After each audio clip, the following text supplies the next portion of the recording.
ఆస్మాన్గఢ్ elite రెసిడెన్సీలో మొత్తం 15 ఫ్లాట్లు ఉన్నాయి. 15 ఫ్లాట్లలో 9 మంది న్యాయబద్ధంగా, ధర్మబద్ధంగా, చట్టబద్ధంగా కొనుక్కొని నివాసం చేస్తున్నారు. ఈ 9 కుటుంబాలు హైందవ కుటుంబాలు, అంటే హిందూ కుటుంబాలు. ఇది కాక ఇంకొక 6 ఫ్లాట్లు ఉన్నాయి ఇక్కడ. అందులో 3 రాజేష్ బన్సల్ అనే ఒక వ్యక్తికి అమ్మడం జరిగింది బిల్డర్ ద్వారా. వారెవరో, వారు ఎలా ఉంటారో మనం ఈ రోజు దాకా ఇక్కడికి వారు రావడం జరగలేదు.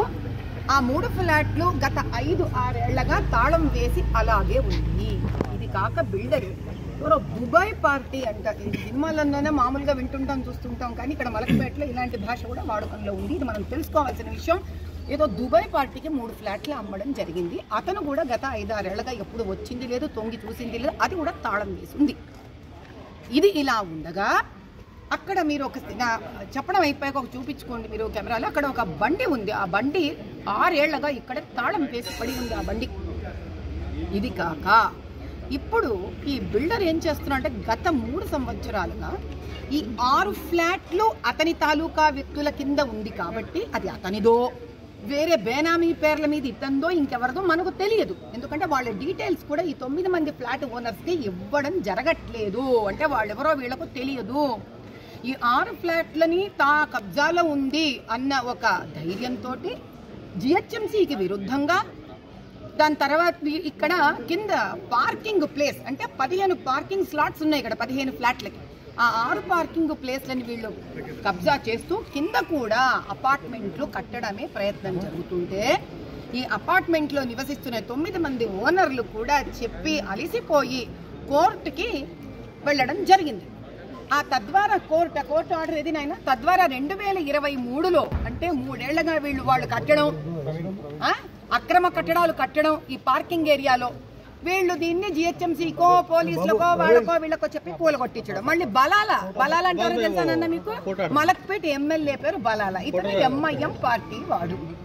మరి ఈయన అధినేతకున్న గొప్పతనము ఎంఐఎం అతనికి వీళ్ళకే ఎంత గొప్పతనాలు ఉంటాయో తెలియదు. కానీ వీళ్ళు ఇప్పటికీ 6 సార్లు 3 ఏళ్లలో అంటే ఇంచుమించు 6 నెలలకు ఒక్కసారి అపార్ట్మెంట్ వాళ్ళని తన దగ్గరికి పిలిపించుకోవడం, కాంప్రమైజ్ చేయిస్తానడం.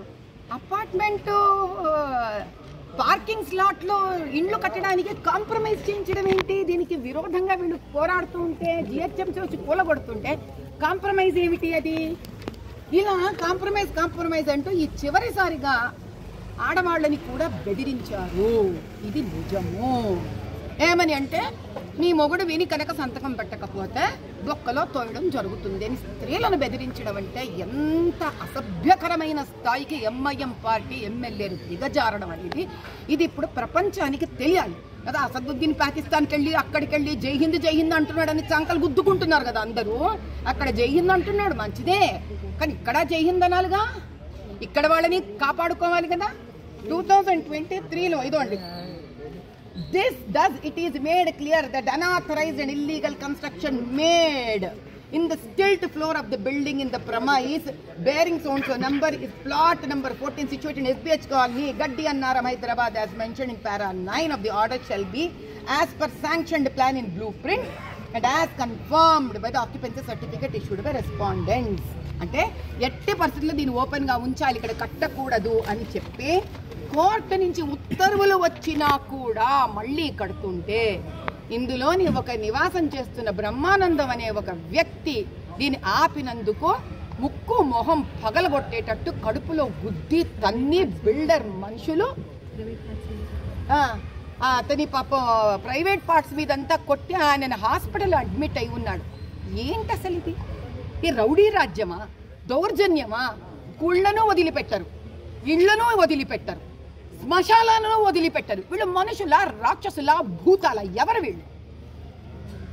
ఆ బయట వినాయకుడిని పాపం వీళ్ళు ఇప్పటికీ 4 సార్లు కట్టుకుంటే 4 సార్లు కూలగొట్టి వినాయకుడిని తీసేశారంట.